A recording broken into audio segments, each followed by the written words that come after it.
시청자 여러분 안녕하십니까? 이데일리 초대석의 유재입니다. 최근 우리 사회에서는 공유와 협동의 알고리즘을 기반으로 하는 공유 경제가 빠르게 확산되고 있습니다. 그 영역도 점점 넓어지면서 집과 자동차, 상점에 이어서 최근에는 옷까지도 공유하는 시대가 됐는데요. 오늘은 이 공유 주방 플랫폼인 나누다 키친을 운영하는 위대한 상사의 김유구 대표를 모시고 공유 경제의 성과와 비전, 그리고 과제에 대해서 들어보는 시간을 가져볼까 합니다. 이 자리에 나와 계시는데요. 안녕하세요. 안녕하세요. 네, 많은 분들이 이 나누다 키친 들어본 것 같기도 하고 좀 모르겠다라는 분도 계실 것 같은데 먼저 네. 좀 기업 소개를 좀 해주세요. 예, 저희 나누다 키친은 음식점, 특히 외식업의 그 시간과 또 유유 시간과 공간을 필요로 하는 창업자분들께 연결해 드려서 거기서 새로운 창업을 만들고 또 부가가치를 만드는 플랫폼 소셜 벤처 기업이고요. 뭐 시간을 나누기도 하고 또 큰 공간은 공간을 나누기도 하고 또 거기서 발생하는 수익을 또 나누다라는 그 나누다가 가지고 있는 이중적인 의미가 저희 회사하고 많이 어울리는 것 같아서 브랜드 이름을 나누다 키친으로 해서 지금 열심히 확장하고 있습니다. 사실 이게 어떤 공유의 개념인데 그걸 또 나누다라는 개념으로 참 그렇습니다. 재미있는 그런 것 같은데요. 근데 우리 대표님의 이력을 보면은 국제 신용평가사에서도 네. 근무한 이력이 있으시고 예. 또 국내 대표 P2P 기업인 랜디셋 또 네. 공동 창업자시기도 한데 네. 어떻게 이렇게 공유 주방 플랫폼을 만들게 되신 건지 그 네. 배경이 되게 궁금해요. 말씀하셨던 대로 우선 제가 그 커리어는 이제 금융적 커리어를 가지고 있는데요. 첫 번째 창업이었던 랜딧은 이제 제가 갖고 있는 금융의 지식과 경험을 바탕으로 개인 간의 거래를 할 수 있는 플랫폼 모델을 개발을 했습니다. 근데 사실 첫 번째 창업 같은 경우도 단순히 플랫폼 모델이 매력적이었던 것도 있지만 실제로 개인 간의 거래를 통해서 제1금융권에서 금융 서비스를 받지 못하는 분들이 개인 간 거래를 통해 금융 비용을 낮춰주는 목표를 가지고 그렇죠. 만든 사업이었습니다. 그 과정에서 플랫폼 비즈니스라는 게 얼마나 큰 잠재력을 갖고 있는지 알게 되었고요. 사실 중간에 그 이후에 제가 그 쉐어하우스 우주라고 하는 공유 하우스죠. 거기 사회이사로 1년 동안 이제 근무를 한 적이 있는데요. 그 과정에서 한 공간을 나눔으로써 다수의 이제 사회 청년들이 거주 문제를 해결하게 하는 비즈니스를 하고 있었고 그 과정이 정말 영리하게 그리고 또 정말 사회에 필요한 서비스라는 것을 제가 깨닫게 됐어요.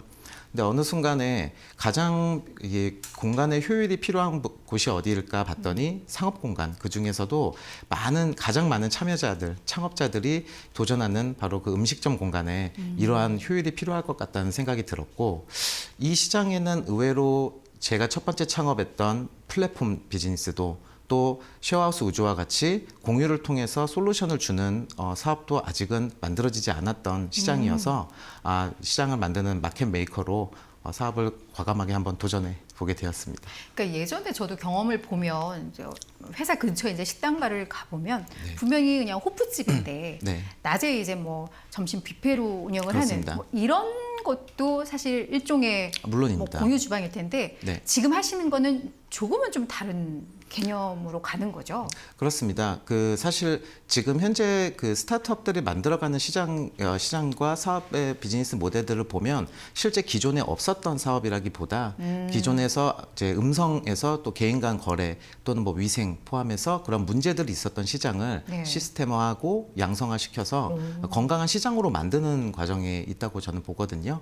그래서 예전에는 개인 간의 사금융 거래가 P2P 금융사를 통해서 이제 훨씬 더 관리가 되고 시스템화된 것처럼 이런 공유 주방도 아까 말씀하신 그러한 사례 같은 경우도 이제 위생적으로 더 건강하고 브랜드화하고 또 그 공간을 이용하신 분들이 믿고 맞게 이제 식사하실 수 있는 공간으로 만드는 그런 비즈니스라고 보시면 될 것 같습니다. 근데 이 공유 주방 플랫폼이 지금 나누다 키친 외에도 상당히 많은 걸로 좀 알고 있거든요. 예, 맞습니다. 그래서 우리 나누다 키친만의 어떤 강점이라던가 좀 네. 차별화가 있다면 어떤 걸 좀 꼽을 수 있을까요?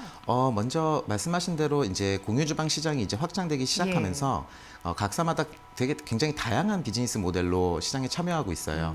우선 배달을 전문으로 하는 공간을 만들어서 배달 전용 사업을 할 수 있게 하는 배달 전용 공유 주방이 있고요. 또 여러 창업자들이 모여서 하나의 제품을 만들거나 다수의 제품을 만드는 제조용 공유 주방도 있습니다. 그리고 저희와 같이 기존에 있던 음식점 공간뿐만 아니라 공간을 시간제로 또 공간 자체를 분할해서 외식과 함께 사업을 할 수 있는 식당형 공유 주방도 있고요. 그래서 다양한 비즈니스 모델을 갖고 있기 때문에 아무래도 차별화라는 데 있어서는 뭐 다양한 기업들이 합니다만 이제 나누다 키친이 갖고 있는 가장 큰 차별점은 바로 공간에 대한 어떤 고민과 이해를 IT 기술력을 바탕으로 진행했다는 점이 있습니다. 사실 거주를 하거나 아니면은 뭐 매매를 하는 자산으로서의 공간은 사실 뭐 그 가치를 평가하거나 하는 것들이 이제 시장에 잘 잡혀 있는데 실제로 창업을 하는 공간 같은 경우에는 그 공간에서 과연 창업을 해도 괜찮은지 그리고 창업을 했을 때 어느 정도의 어떤 형태로 창업을 해야 될지 또 어떤 매출을 올릴 수 있을 얼마나 매출을 올릴 수 있을지 이러한 것들이 사실 굉장히 중요한 부분이거든요. 그렇죠.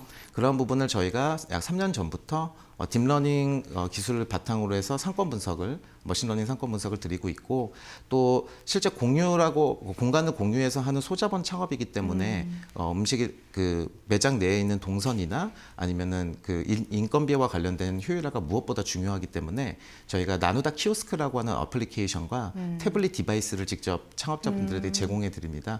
그래서 그렇게 IT를 기반으로 해서 공유라는 문제를 풀어가는 데 있어서는 아마 업계에서는 가장 저희가 많은 노하우를 가지고 있다고 생각을 하고 있습니다. 아직까지 우리나라에 그렇게 분석할 만한 빅데이터가 충분치는 않을 것 같은데 그럼에도 네. 이렇게 IT를 바탕으로 뭔가 분석하고 했을 때 확실히 그 효과가 안 했을 때와는 좀 차별화가 좀 많이 나나요? 그러니까 실제 나누다 키친을 이용했을 때 뭐 실패 확률이 좀 더 적다거나 네네. 뭐 이런 게 실제 좀 있나요? 우선 저희도 이 딥러닝을 기반으로 한 상권 분석을 도입한 지는 이제 3년 정도 아직 업력이 짧으니까요. 다만 이제 이런 데이터를 기반으로 창업하신 분들 또 창업한 데이터를 매칭을 해봤을 때 확실히 뭐 매칭률은 점점 갈수록 높아지고 있고 또 무엇보다 가장 중요한 것은 창업하기 어려운 공간들을 미리 창업자분들께 알려주는 정보와 사실 또 창업에 있어서는 굉장히 많은 변수들이 있습니다. 위치적인 것도 물론 있지만은 실제로 어떤 창업 아이템을 하는지 또 창업자가 얼마나 경력이 있는지 등 너무나 다양한 요소들이 사실 창업의 결과에 영향을 미치기 때문에 단순하게 뭐 매출이 그 주변에서 얼마나 나오는지라는 정보보다는 저희가 굉장히 다양한 데이터들을 한꺼번에 분석할 수 있는 기반을 하기 위해서 딥러닝을 하고 있고요. 또 고도화가 되면 될수록 그 정합성에 있어서 높아지고 있기 때문에 저희가 업력을 쌓으면 쌓을수록 훨씬 더 이제 좋은 정보를 드릴 수 있는 기반이 될 것 같습니다. 어떻게 보면 그 창업에 있어서 위험 요인들을 많이 사전에 좀 제거를 해주는 네. 그런 역할을 하고 있지 않나? 뭐 이런 생각이 드네요. 뭐 열심히 노력을 하고 있어요. 사실 저희 회사의 모토 중에 하나가 네. 그러니까 성공을 하기 위해서는 사실 어떤 아이템으로 하는지 또 어디 위치에서 하는지 등 다양한 요소가 있지만 적어도 초기에 비용을 낮춰주고 그렇지. 그리고 운영하는 데 있어서의 노하우를 솔루션을 제공해드려서 최소한 가장 실패하지 않게끔 또 실패해도 일어설 수 있게끔 하는 모델이 저희가 지향하고 있는 바이기 때문에 그런 점에서는 올바른 방향으로 가고 있다고 나누다 생각합니다. 키친의 가장 큰 강점이 그게 네, 아닐까라는 그렇습니다. 생각이 좀 들고요. 그리고 올해 초에 네, 네. 직영 공유 식당을 또 론칭을 네. 하셨잖아요. 네, 그래서 맞습니다. 이 직영을 론칭하게 된 어떤 배경이라던가 또 어떤 강점은 뭐가 있는지 좀 궁금하네요. 저희가 이 비즈니스 처음 시작했을 때는 이제 기존의 음식점의 공간을 유휴 시간을 사용하고자 하는 창업자로 시작을 했는데 사실 초기에 창업했을 때부터 저희가 직접 임대를 해서 다수의 창업자가 한 공간에서 공존해서 창업할 수 있는 모델을 구상하고 있었었고요. 안에 있는 단순히 그냥 공간을 시간으로만 나누는 시간표대로만 나누는 게 아니라 낮과 밤에 창업하시는 분들이 안에 있는 인테리어와 익스테리어를 병행해 가시면서 고객들에게 다른 유저 경험을 드리고 또 내부에서는 이제 식약청과 함께 매뉴얼을 하고 있는 그런 위생과 관련된 매뉴얼이 적용된 주방 시설과 또 그 안에서 또 배달까지 가능한 공간에 대해서 상당히 오랜 기간 연구를 했었습니다. 그래서 특히 이제 성수동 같은 경우는 낮과 밤에 고객들의 페르소나가 굉장히 다른 곳입니다. 낮에는 거기 그 주변에서 일하는 스타트업 중소기업을 포함해서 다양한 직장인분들께서 식사를 하는 장소이지만 밤에는 거기서 원래 거주하고 계시는 주민분들이나 외부에서 성수동에 놀러 오시는 그런 고객분들의 유입이 또 많은 곳이기도 해요. 그랬을 때 낮과 밤을 하나의 브랜드로 커버를 한다는 것은 어려울 거라고 저희는 봤고 어떻게 생각하면 저희 모델이 들어가기에 굉장히 적합한 장소로 저희가 봤어요. 그래서 올해 2월 달에 공간 디자인과 또 설비와 이런 것들을 끝내서 오픈을 했고 코로나 시국인 것을 고려해도 그래서 매장은 굉장히 잘 운영되고 있습니다. 그래서 낮에는 심지어 일반 프랜차이즈가 프랜차이즈인 경영 가치가 들어가 있고요. 밤엔 또 셰프분께서 자기 다이닝 바를 직접 브랜딩해서 운영하고 있어서 한 장소가 시간에 따라 또 고객에 따라 얼굴을 달리하는 굉장히 독특한 매장으로 자리 잡고 있습니다. 그러니까 나누다 키친 입장에서도 그냥 플랫폼 업무만 하는 것보다 실제 네. 직영으로 하는 게 또 네. 어떤 효과가 좀 있는 거예요? 사실 직영이라고 하지만 저희는 이제 공간을 만들고 운영하실 수 있게 매뉴얼에 시스템화 해드리고 실제 그 공간에서 창업을 하신 분들을 또 연결하는 과정이거든요. 그래서 저희가 거기서 실제 매출을 일으키고 그렇지는 않아요. 예, 실제로는 공간에 대여해드리고 대여료를 받고 하는 그런 구조인데 저희 비즈니스 아무래도 직영 모델 같은 경우는 기존에 있었던 음식점 공간은 기존에 있었던 조건들을 다 변경할 수 없는 상황에서 최대한 창업 가능한 솔루션이었다면 이런 매장 같은 경우는 저희가 처음부터 공간 기획을 해서 전략적으로. 들어갈 수 있기 때문에 훨씬 더 많은 잠재력을 가지고 있다고 생각합니다. 예. 우리 그 나누다 키친의 플랫폼을 이용해서 창업하신 분들 중에서 네. 어떤 성공 사례라던가 좀 네. 기억에 남는 사례가 혹시 네. 있을까요? 우선 저희가 이제 누적해서 100개가 넘는 이제 창업을 만들어냈었기 때문에 특정한 성공 사례를 말씀드리는 것보다 최근에 있었던 사례 가장 기억 남는 사례를 말씀드리고 싶어요. 그 하나가 저희 이번에 3월 달에 이제 코로나가 조금 확산되기 시작하면서 본사 차원에서 아무래도 이제 외부에서 고객들과 맞닿아야 되는 창업 모델이다 보니 지원이 필요할 것 같아서 본사 차원에서 소정의 금액으로 지원을 해드렸었어요. 근데 이제 몇 개 점포에서 저희 쪽에 연락이 와서 자기는 이제 점심에 공간을 빌려서 창업하고 있기 때문에 괜찮은데 저녁에 공간을 빌려주신 점주가 더 걱정된다. 이 금액을 점주에게 전달했으면 좋겠다고 의사를 밝혀주신 창업자분이 2분이나 계셨어요. 와. 그때 저희가 느꼈던 게 이 공간을 공유한다는 게 단순히 물리적인 공유뿐만 아니라 공간을 빌려준 사람 또 빌려서 하는 사람 모두 창업자이고요. 네. 소상공인이라는 점에서 이 두 분들이 시너지를 낼 수 있는 비즈니스 모델을 더 담아야겠다. 이렇게 생각하게 된 진짜 뭉클한 계기가 좀 있었거든요. 네. 예, 그래서 그 사례를 꼭 소개시켜드리고 싶었어요. 말씀하시면서도 이렇게 울컥하셨네요. 아, 예, 좀 울컥했습니다. 목이 메이셨네요. 예.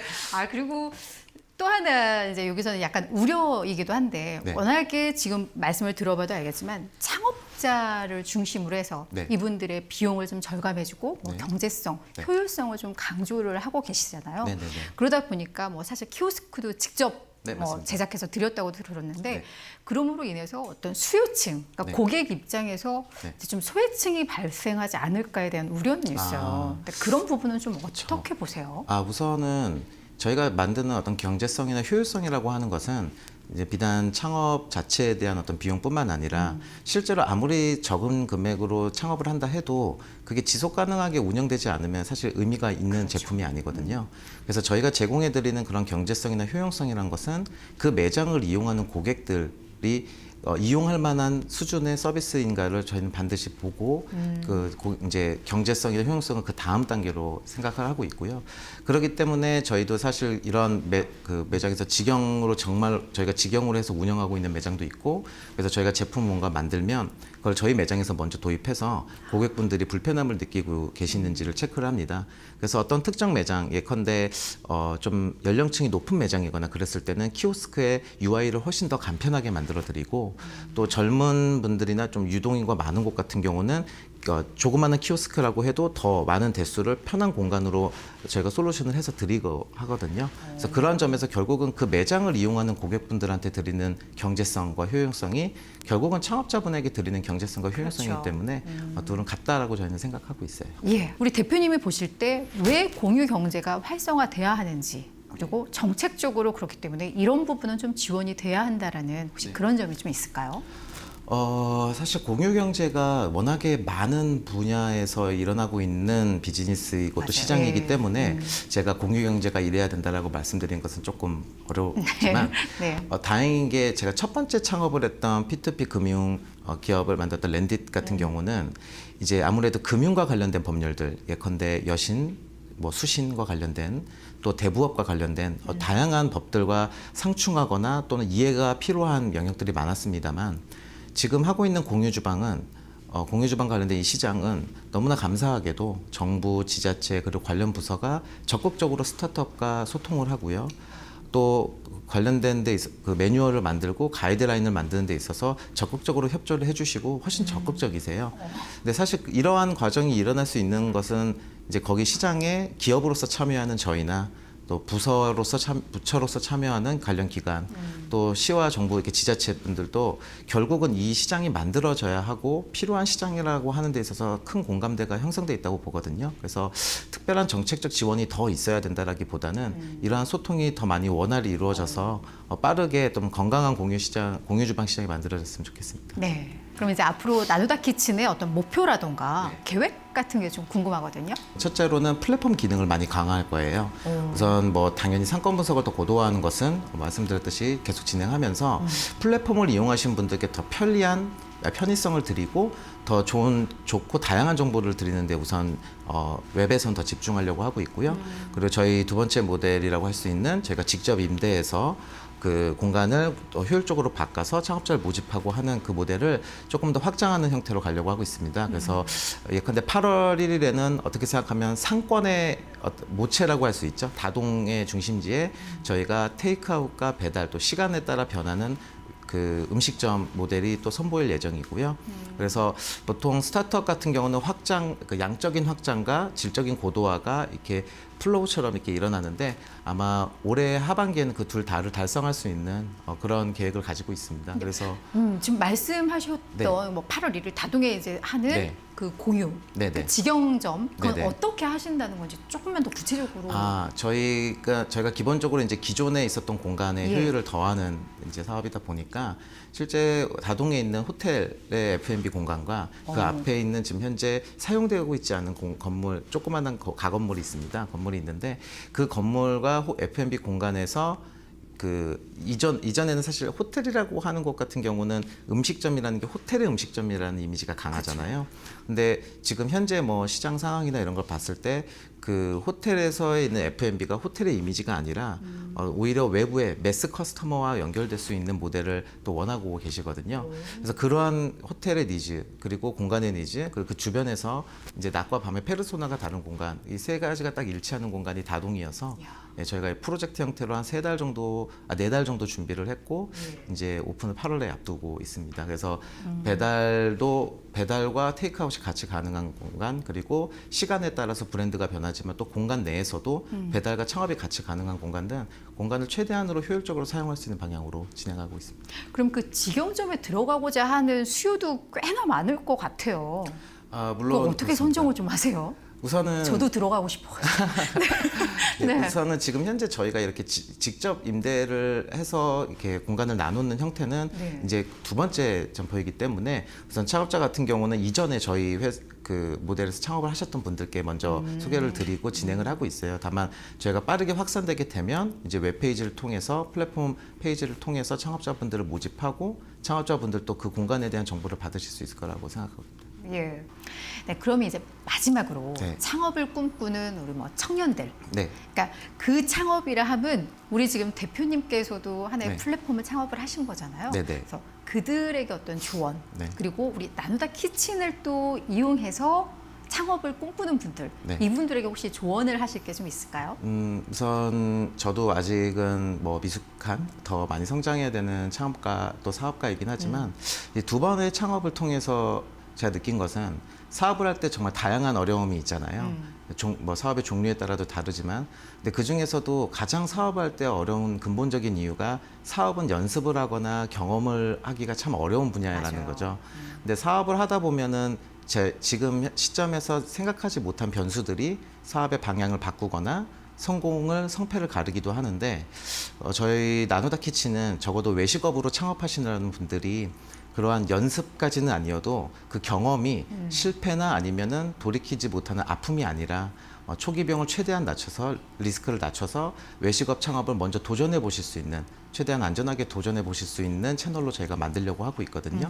그래서 그렇게 지금 현재 창업자들과 나아갔으면 좋겠고 또 외식업 창업을 준비하시는 분들께서는 이제 다양한 높은 비용으로 창업을 하시기 전에 한번 이러한 채널들 공유주방, 공유식당이라고 하는 채널들에 한번 관심을 보이셔서 이런 쪽에서 먼저 내가 외식업에 창업에 맞는지, 또 창업을 하면서 어떤 변수들이 있는지를 한번 경험해 보시고 하시면 훨씬 더 성공 확률이 높아지지 않을까 예, 그렇게 생각합니다. 근데 이 창업 비용이 이렇게 나누다 키친을 이용하는 것과 네. 실제 그냥 본인들이 점포를 임대하고 했을 때 어느 정도 규모로 축소가 좀 될 수 있어요? 10분의 1에서 15분의 1 정도. 그러니까 10%보다도 더 아래 15%가 뭐 한 8%, 7%까지도 되게 굉장히 낮은 초기 비용으로 진행할 수 있는 게 이제 기본적으로 공유 오피스처럼 이제 뭐 보증금, 권리금, 인테리어 비용이 없이 기본적으로 시작할 수 있다는 장점이 있죠. 네. 네, 아 진짜 최근 들어서 뭐 은퇴 후에 창업하시는 분들도 있고 또 네. 청년들이 창업하는 분들도 많은데 네.